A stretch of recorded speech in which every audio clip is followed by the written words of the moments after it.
રાજ્યમાં આગામી 24 કલાક રહેશે બેવડી ઋતુ. વરસાદી સિસ્ટમ સર્જાતા વાદળછાયું વાતાવરણ.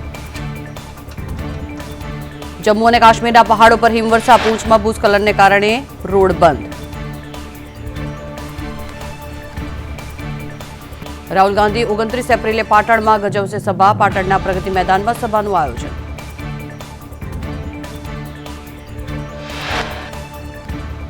આજે ગાંધીનગરમાં ભાજપનું સહકારી મહાસંમેલન. ત્રિમંદિર ખાતે સહકારી મહાસંમેલનનું આયોજન કરવામાં આવ્યું. બગસરા ભાજપમાં આંતરિક વિખવાદ ચરમસીમાએ. ભાજપ મંત્રીના રાજીનામાની ચીમકી બાદ પત્રિકા વોર. એવી રીબડિયાના વર્તનને લઈ દિનેશ હડિયલે ભાજપમાં રાજીનામું આપવા ચીમકી આપી.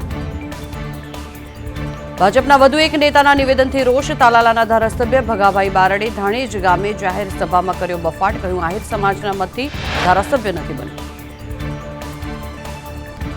રજવાડાઓ પરના રાહુલ ગાંધીના નિવેદન પર હર્ષ સંઘવીના પ્રહાર. કહ્યું, રાહુલ ગાંધી ભૂલી ગયા કે રાજાઓએ દેશને રજવાડા અર્પણ કર્યા.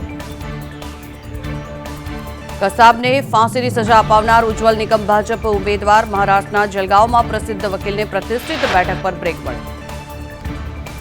લોકસભા ચૂંટણીને લઈ ડાંગ પોલીસની ફ્લેગ માર્ચ. કાયદો અને વ્યવસ્થાની સ્થિતિ જળવાઈ રહે તે માટે પોલીસ અને જવાનો દ્વારા ફ્લેગ માર્ચ કરવામાં આવી. વડોદરાની સેન્ટ્રલ જેલમાંથી મળ્યો મોબાઈલ ફોન. જડતી સ્ક્વોડની તપાસમાં બેરેક નંબર 8માંથી મોબાઈલ ફોન મળી આવ્યો. જમીનમાં મોબાઈલ સંતાડવામાં આવ્યો હતો.